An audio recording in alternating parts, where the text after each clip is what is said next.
Welcome to परीक्षागढ़। जैसा कि हम पिछले वीडियो में चैप्टर नंबर 6 जिसका नाम बाल केंद्रित शिक्षा और प्रगतिशील शिक्षा की अवधारणाएं कर रहे थे, इससे रिलेटेड क्वेश्चन। और अगर इसका आपने पिछला वीडियो नहीं देखा तो आप ज़रूर देखिए। फिर आगे हम बढ़ते हैं अगले वीडियो की तरफ। जो बचे क्वेश्चन उनको करेंगे। क्वेश्चन नंबर हमने 12 तक किया था, आज 13 शुरू करेंगे, 13। चलिए स्टार्ट करते हैं। बाल केंद्रित कक्षा की एक प्रमुख विशेषता है कि जो बाल केंद्रित कक्षा है, मैंने आपको कल वीडियो में पिछले वीडियो में बता दिया है कि इसमें बाल फोकस में होता है, केंद्र में होता है बच्चा, ठीक है। और उसको असफलता का डर नहीं होता, उसका आत्मविश्वास बढ़ता है और वो खुद से काम करता है, ना कि रटने की पद्धति पे रहता है, शिक्षक के भरोसे कम रहता है। तो इसकी विशेषता क्या है? शिक्षक की भूमिका ज्ञान को सीखने के लिए उससे प्रस्तुत करना और शिक्षार्थियों का मानक मापदंडों का आकलन करना। तो इसमें शिक्षक की ऊपर भूमिका है, तो शिक्षक की भूमिका होती नहीं बाल केंद्रित। तो मैंने पहले बताया शिक्षक की भूमिका बिल्कुल नगण्य हो जाती है, बिल्कुल कम हो जाती है। तो ऑप्शन नंबर ये तो वैसे ही गलत हो गया। आगे बढ़ते हैं। शिक्षक के मार्गदर्शन से शिक्षार्थियों को अपनी स्वयं की समझ का निर्माण करने के लिए उत्तरदायित्व बनाया जाता है। इसमें शिक्षा मतलब एक शिक्षक मार्गदर्शन करना और बालक बीच में है, केंद्र में है, वो स्वयं अपना काम करता है। तो ये ऑप्शन सही है। आगे देखते हैं, शायद इससे भी ज़्यादा अच्छा हो। शिक्षक के द्वारा बल प्रयोग तथा मनोवैज्ञानिक नियंत्रण होता है जो अधिगम पथ और बच्चों के व्यवहार को निर्धारित करता है। फिर इसमें शिक्षक के बल के द्वारा होगा। अब इसमें शिक्षक का एक महत्वपूर्ण भूमिका आ गई, ये भी गलत। शिक्षक बच्चों के लिए व्यवहार के समरूप तरीकों को निर्धारित करता है। अगर शिक्षक कोई निर्धारित चीज़ कर रहा है मतलब शिक्षक के ऊपर डिपेंड है, जबकि उसका पालन करते हैं और उन्हें उपयुक्त पुरस्कार दिया जाता है। इसमें फिर शिक्षक मुख्य भूमिका में आ गया है, तो ये भी ऑप्शन डी गलत होगा। तो ऑप्शन नंबर बी जो कि हम देख रहे थे बालक के ऊपर डिपेंड था, बालक स्वतः काम कर रहा है, शिक्षक एक मात्र मार्गदर्शन का काम कर रहा है, ठीक है। तो इसलिए ऑप्शन नंबर बी सही है। आगे क्वेश्चन की तरफ बढ़ते हैं, अगले क्वेश्चन की तरफ। बाल केंद्रित शिक्षा, फिर वही क्वेश्चन है, ऑप्शन चेंज होंगे, मतलब आप फिर से मैं बता दे रहा हूँ। इसमें बालक केंद्र में होता है, बालक का मुख्य फोकस होता है, बालक अपने स्वतंत्रता से रहता है, अपना स्वाधीन काम करता है, ठीक है। वो अपने प्रैक्टिस से अपना एग्जाम्पल लेता है, अपना प्रैक्टिकली से अपना करता है हर काम को। शिक्षक मात्र एक मार्गदर्शन देता है, ठीक, जिससे उसका आत्मनिर्भरता बढ़ती है, ठीक। फेल होने की कम चांस है क्योंकि हर स्टेप पे उसको परीक्षा देनी होती है और परीक्षा से भय नहीं लगता, मेन परीक्षा से। तो बाल केंद्रित शिक्षा में शामिल है डैश, देखते हैं ऑप्शन पढ़ते हैं। बच्चों का एक कोने में बैठना, एक कोने में बैठने की तो कोई बात ही नहीं, ऑप्शन नंबर 1 तो गलत है। प्रतिबंधित परिवेश में अधिगम, मतलब इनका कहने का मतलब है जो एक प्रतिबंधित परिवेश है, आपके ऊपर प्रतिबंध किया गया है, उस परिवेश में अधिगम, ऐसा नहीं है आपके ऊपर कोई बंद नहीं किया गया कि इस क्षेत्र में नहीं करेंगे, उसका अधिगम करने के लिए, ऐसा नहीं। बाल केंद्रित तो सभी चीज़ों का है, बस उसमें बालक अपने आप काम करेगा, उसका मनन या चिंतन खुद का काम करना चाहिए, ना कि शिक्षक के भरोसे वो। अगर शिक्षक के भरोसे पे होगा तो वो रटने की पद्धति पे आ जाएगा, ठीक है। वे गतिविधियाँ, ऑप्शन सी देखते हैं, वे गतिविधियाँ जिसमें खेल शामिल नहीं होते। क्यों? क्योंकि खेल शामिल हो सकते हैं। बच्चा खेल के अगर पढ़ना चाह रहा है या कोई चीज़ प्रैक्टिकली रूप से जाके देखना चाह रहा है तो वो हो सकता है, बच्चा जाके सीखेगा और सीखेगा तब उसको हमेशा के लिए अधिगम हो जाएगा। ऑप्शन नंबर डी देखते हैं, बच्चों के लिए हस्तपरक गतिविधियाँ, मैंने पहले बता दिया बच्चा खुद अपने आप से करेगा। हस्तपरक मतलब हाथ से करने वाली या उसमें पार्टिसिपेट करने वाली, तो वो गतिविधियाँ जब खुद बच्चा करेगा तभी उसको सीख मिलेगी, तभी बाल केंद्रित शिक्षा पद्धति होगी, ठीक है। Option number D. और शिक्षक केंद्रित पद्धति में शिक्षक आएगा, लिखेगा बोर्ड पे, बच्चे उतार लेंगे तो क्या होगा? बच्चे उतारेंगे, उसको रटेंगे, तो रटने की पद्धति को ज़्यादा होता है। और शिक्षक केंद्रित पद्धति में बालक डरता है, असफलता से डरता है, आत्मनिर्भर नहीं होता, हर चीज़ में डरता है, परीक्षा से डरता है। इसलिए एनसीएफ 2005 ने शिक्षक केंद्रित को ज़्यादा फोकस किया। क्वेश्चन नंबर 15 करते हैं। एनसीएफ 2005 के अनुसार गलतियाँ इस कारण महत्वपूर्ण होती हैं, जो गलतियाँ बच्चा करता है वो किस कारण महत्वपूर्ण होती हैं, देखते हैं ऑप्शन। ये एक मिनट, नंबर 1 देखते हैं, ऑप्शन नंबर 1, ये विद्यार्थी को उत्तीर्ण और अनुत्तीर्ण समूह में वर्गीकृत करने के लिए एक महत्वपूर्ण उपकरण है। नहीं, आप गलती अगर कोई बच्चा करता है, गलतियाँ कोई करता है तो उसको अलग उत्तीर्ण और अनुत्तीर्ण से कोई मतलब ही नहीं है। ठीक, गलती करेगा तभी उसको पता चलेगा मैंने किस स्टेप पे गलती थी, कहाँ नहीं फोकस कर रहा था टीचर की बातों पे, और अब कहाँ करना है। ठीक है, तो गलती करना ये नहीं है। भी देखते हैं, ये अध्यापकों को बच्चों को डांटने के लिए एक तरीका उपलब्ध कराती है। अगर डांटना ही होगा तो गलती ही ढूंढ के क्यों, आप किसी भी बात से डांट सकते हैं, लेकिन एनसीएफ 2005 ने डांटने के लिए बिल्कुल मना किया है। ठीक है, आप उसको उस चीज़ को प्रैक्टिकली फिर से ले आओ, बार बार ले आओ कि बच्चा खुद समझ जाए मैं गलती किस चीज़ पे कर रहा हूँ, क्यों कर रहा हूँ, और सुधारने का तरीका ये है, खुद बच्चे को समझ में आ जाना चाहिए। तो ऑप्शन नंबर बी भी गलत है।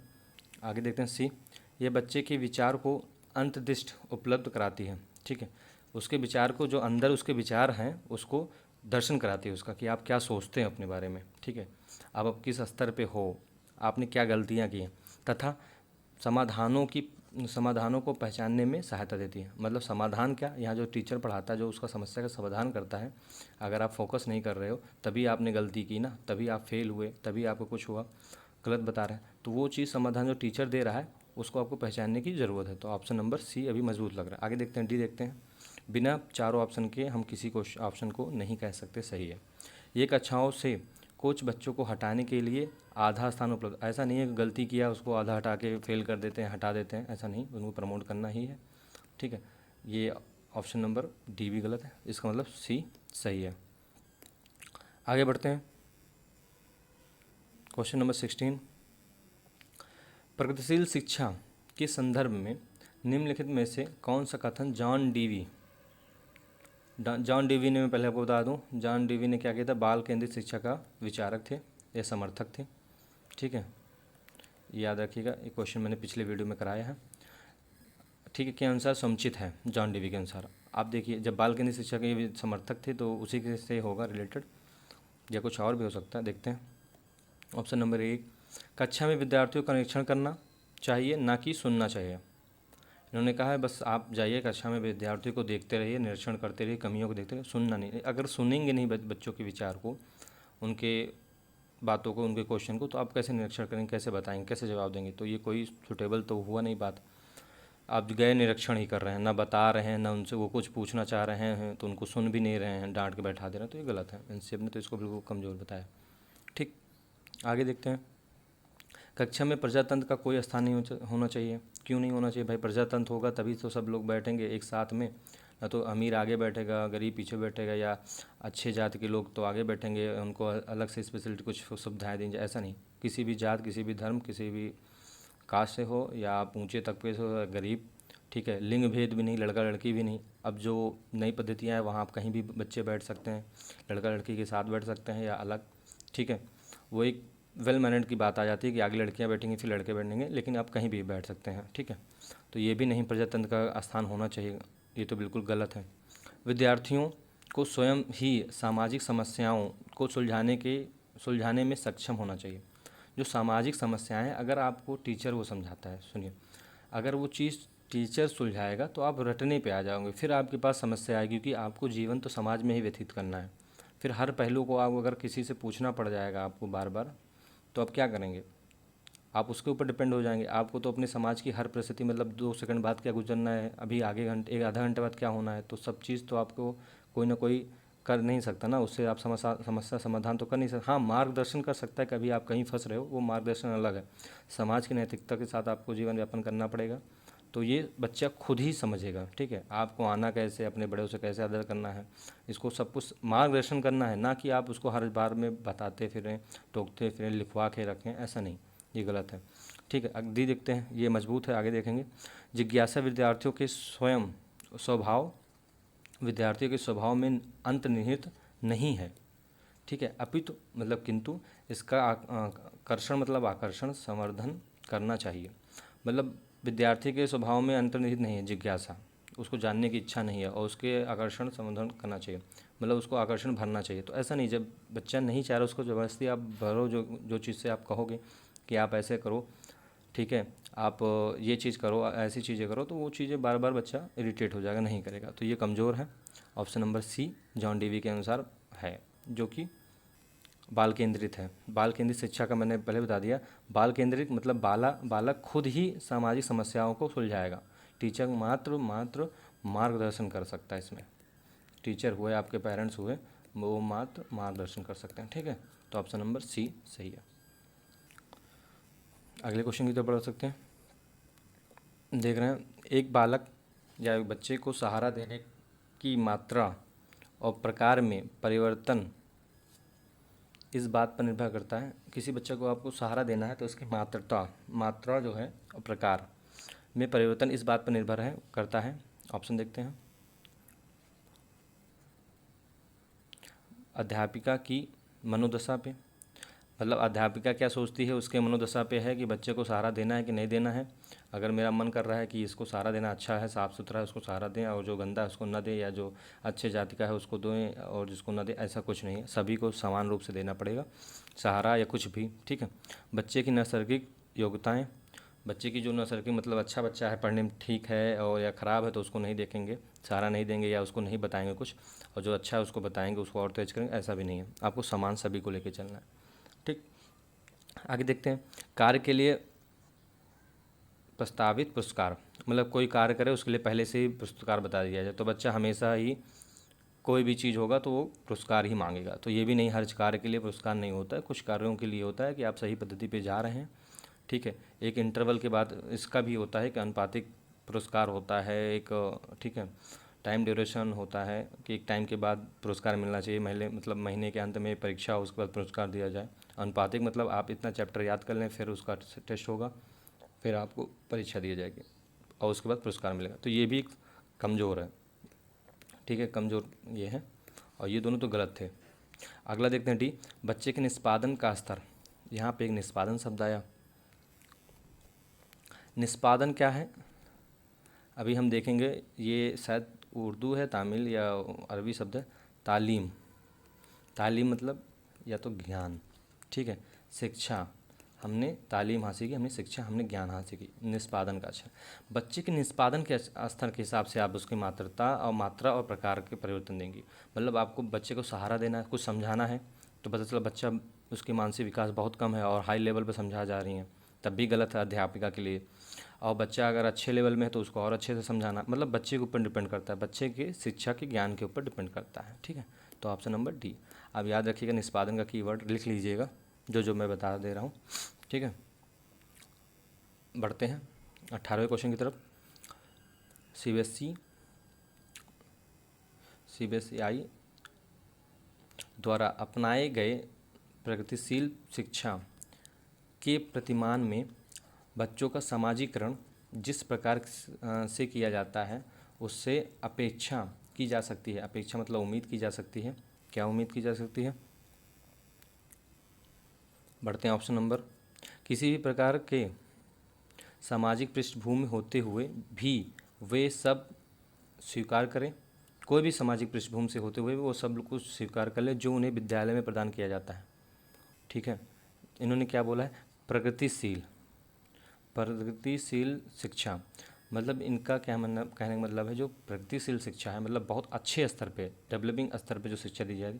आप क्लास में कुछ भी सामाजिक स्तर की पृष्ठभूमि हो, बच्चों किसी भी सामाजिक तबके से, उनको कुछ भी बता दो, बच्चे उसे प्रदान कर लें। नहीं, बच्चे उस पर क्वेश्चन पूछेंगे। जब तक वो क्वेश्चन नहीं पूछते तब तक वो प्रगतिशील है ही नहीं, क्योंकि उनको समझ नहीं आ रहा है। अगर क्वेश्चन पूछे, उसमें उनका रुचि बढ़ा, इंटरेस्ट बढ़ा, तो वो सब चीज़ समझ लेंगे। ठीक है, और क्वेश्चन पूछना बहुत ज़रूरी है। वो उनको उस चीज़ को धारण कर लिए तो मतलब उनको पता ही नहीं, क्या जो बता दिया गया उसने धारण कर लिया, वो प्रगतिशील नहीं, उनको रटने की पद्धति पे आ गए। और एक बार क्वेश्चन कर लेंगे फिर वो आने वाले समय में किसी को भी समझा सकते हैं। तो ये ऑप्शन कमज़ोर है। अब यहाँ पे कमज़ोर गलत हो सकता है, कमज़ोर आएगा मजबूत आएगा। ठीक है, इसमें गलत नहीं आएगा।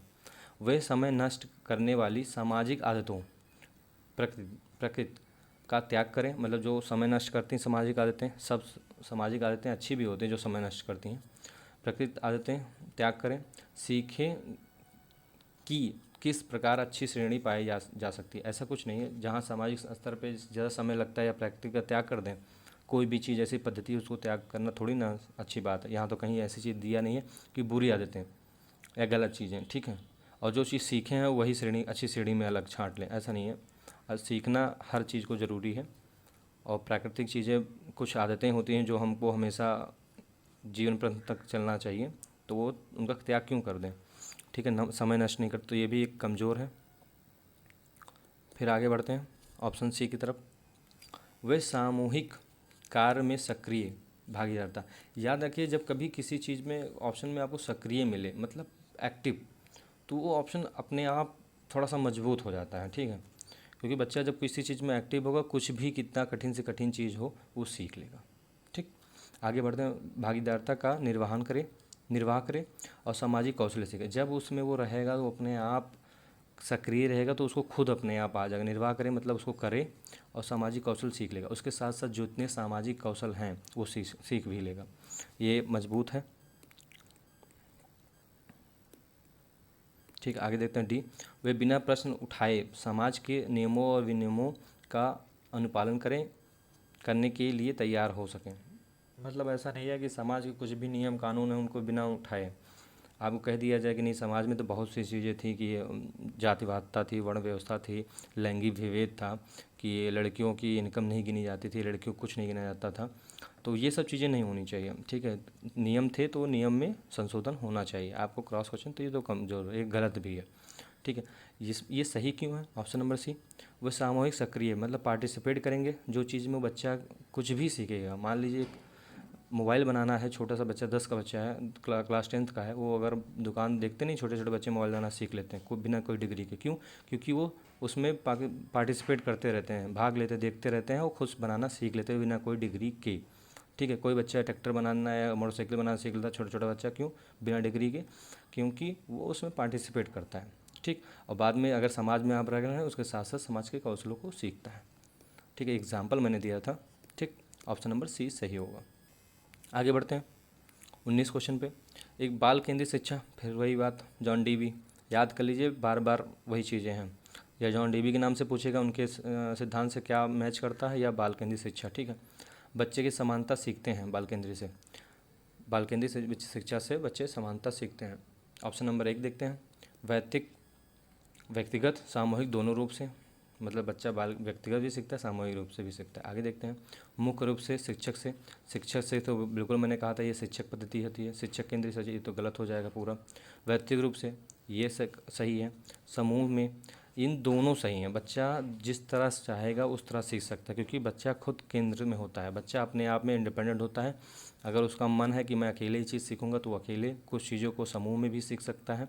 वो समूह दोनों, तो ये दोनों सही है। इसका मतलब ऑप्शन नंबर ए दोनों में है, ये सही है। ठीक है, अगले क्वेश्चन की तरफ बढ़ते हैं। Question number 20। एकल अभिभावक वाले बच्चों को पढ़ाते समय शिक्षक को, एकल अभिभावक क्या होते हैं पहले आप जान लीजिए। एकल अभिभावक आप जानना बहुत ज़रूरी है थोड़ा सा। इसमें बहुत कुछ हो सकता है। एकल अभिभावक में जितना आपके दिमाग में क्वेश्चन बने सब हो सकते हैं।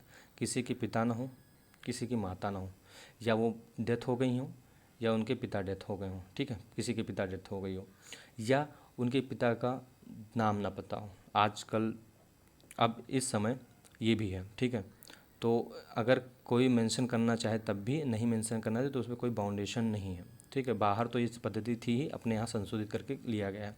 एकल अभिभावक, अगर माता चाह रही है बिना पिता के नाम के, तब भी बच्चे का एडमिशन होगा। ठीक है, बिना पिता के नाम का ही चलेगा उसमें ठीक है, माँ का ही नाम गार्जियन में चलेगा। तो एकल अभिभावक हो जाएंगे। या फिर उनके जैसे किसी की मम्मी डेथ हो जाती है तो पिता ही बचते हैं, वो एकल हो जाते हैं। या किसी के पिता की डेथ हो जाती है, मम्मी एकल बचते हैं। कहने का मतलब ये है। ठीक है, एकल अभिभावक। अब देखते हैं, तो पढ़ाते समय शिक्षक को क्या ध्यान देना चाहिए। आप देखते हैं ऑप्शन नंबर 1, स्थिर और एक रूप वातावरण उपलब्ध कराना चाहिए। ठीक, फिर देखते हैं अगला। भाई स्थिर वातावरण एक रूप क्यों, उनको कोई अलग से थोड़ी ना करोगे कि नहीं आप आपके माता पिता ऐसे हैं, या आपके माता नहीं है, पिता नहीं है, आपके पिता ने पता ही नहीं पिता कौन है। इससे आपको नहीं मतलब, आपको मतलब है शिक्षा देना, और शिक्षा बराबर देना। ठीक है, ये आपका काम नहीं है, ये आपका काम नहीं है बिल्कुल। आपको मात्र एक काम है, आपको शिक्षा देना, ना उसका नाम जानना। ठीक है, बुलाने के लिए नाम जानना, जाति वो भी नहीं जानने की ज़रूरत है। ठीक है, लिंग भेद भी नहीं करना। तो आपको काम है स्थिर करना, आप उसको स्थिर कीजिए पहले, फिर एक रूप वातावरण उपलब्ध कराएंगे। आगे देखते हैं, ये कमज़ोर है थोड़ा सा, फिर देखते हैं। ठीक, तो आगे देखते हैं। इस तथ्य इस तथ्य को अनदेखा करना चाहिए। ठीक है, जैसे मैंने बताया था, इससे कोई मतलब नहीं है। और ऐसे बच्चों के साथ अन्य बच्चों के समान व्यवहार करना चाहिए। इसमें कहीं चेंज ही नहीं है, ये तो बहुत मजबूत है, ये तो हमें 100% मजबूत लग रहा है। ठीक है, आगे देखते हैं। इससे भी ज़्यादा शायद हो जाए तो इसको कम करेंगे परसेंट को। इस प्रकार के बच्चे के साथ भिन्न प्रकार के व्यवहार करना चाहिए, तो बिल्कुल गलत है। एनसीएफ ने कहा है कोई भी चीज़ हो जाए, बच्चा कैसा भी हो, ठीक है, उसके माता पिता चोर हों, डकैत हों, मर्डरर हों, देशद्रोही हों, बच्चा पढ़ रहा है उसके ऊपर कोई फ़र्क नहीं पड़ना चाहिए। आप यहाँ तक याद रखिए। आपके साथ ये भी आ जाएगा कि किसी के माता पिता देशद्रोही हैं लेकिन बच्चा नॉर्मल सिटीजनशिप उसका है यहाँ पे, ठीक है, नॉर्मल है, तो उसको पढ़ने से भेदभाव नहीं होना चाहिए टीचर के मन में, क्योंकि टीचर का मन मात्र एक होना चाहिए, उसको ज्ञान देना और कुछ नहीं। ठीक है, ऐसे बच्चे को कम ग्रहकार देना चाहिए। क्यों कम ग्रहकार देना चाहिए? कोई मतलब नहीं। अगर कम ग्रहकार देंगे तो उसे कम नॉलेज होगी, तो ऐसा तो कुछ है ही नहीं। तो ऑप्शन नंबर बी सही है। और ए क्यों सही है? क्योंकि आप उसे स्थिर और एक रूप वातावरण क्यों उपलब्ध कराएंगे? वो जब सब साथ में ही हैं तो एक साथ में ही उसे ऐसा क्यों महसूस करवाएंगे कि मैं तुमको कर रहा हूँ या ऐसा चीज़। बस उस तथ्य को अनदेखा कर देंगे और ऐसे बच्चों के साथ बच्चों के समान व्यवहार करें। जैसे जितने बच्चे हैं उनके साथ समान व्यवहार कर रहे हैं वही उनके साथ भी करेंगे। ठीक है, ऑप्शन नंबर बी सही है। ठीक, आगे बढ़ते हैं 21 पे। देखते हैं प्राथमिक स्तर पर मातृभाषा जो आप बोलते हैं, ठीक है, मातृभाषा में शिक्षा देना बेहतर है, क्योंकि जैसे आप इधर पूर्वांचल साइड के होंगे तो अवधी बोलेंगे लखनऊ के, और इधर यूपी साइड में पश्चिमी उधर अलग है, ठीक है, तमिल बोलेंगे, जिसमें भी आप कंफर्टेबल होंगे। तो क्या है, उसमें प्राथमिक जो शिक्षा दी जाती है उनकी लैंग्वेज में दी जाती है, मातृभाषा में। क्यों दी जाती है? आप देखिए, बच्चों क्यों देना चाहिए? बच्चों को, बच्चों में आत्मविश्वास का विकास करेगा। ठीक है भाई, सही है, बच्चों में आत्मविश्वास का विकास करेगा, बिल्कुल सही है, ये भी मजबूत है। ठीक है, आगे देखते हैं। अधिगम को सरल बनाएगा, ये भी सही है। ठीक है, बौद्धिक विकास में सहायता करेगा, बिल्कुल सही है, क्योंकि आदमी, देखिए मैं ऊपर से बता रहा हूँ, आत्म विकास का विकास क्यों होगा? क्योंकि जब उसको नॉलेज होगी तो आत्मविश्वास होगा। ठीक है, आत्मविश्वास क्यों बढ़ेगा? क्योंकि बच्चे को जब नॉलेज उसको आ जाएगी तो वो आत्मविश्वास बढ़ जाएगा। ठीक है, अधिगम क्यों होगा? जब अपनी भाषा में होगा तो उसको कोई प्रॉब्लम नहीं होगा, उस भाषा से सरलता वो अधिगम कर लेगा, और जब अधिगम हो जाएगा तो उसका बौद्धिक विकास हो जाएगा। ठीक है, तीनों सही हैं, तीनों मजबूत हैं। आगे देखते हैं। एक प्राकृतिक वातावरण में बच्चों को सीखने में सहायता करेगा। देखिए ऑप्शन नंबर डी में क्या है, ये तीनों आ जा रहे हैं, क्योंकि प्राकृतिक वातावरण देंगे आप बच्चों को तो सीखने में सहायता है। अगर सीखने में सहायता होगा तो उसका अधिगम हो जाएगा, अधिगम होगा तो बौद्धिक स्पर्धा बढ़ जाएगी, विकास होगा, और बौद्धिक विकासता हो जाएगी तो वो आत्मनिर्भर हो जाएगा। ठीक, तो तीनों का पॉइंट मेजर क्या है? ऑप्शन नंबर डी है। तो अगले बढ़ते हैं। दोस्तों टाइम ज़्यादा हो गया है, तो अगला वीडियो फिर बनाएगा आगे। तो अगर पिछले वीडियो ने देखा तो देख लीजिए, ठीक है, और चैनल को सब्सक्राइब कर लीजिएगा प्लीज़। और इसी के साथ जय हिंद, जय भारत।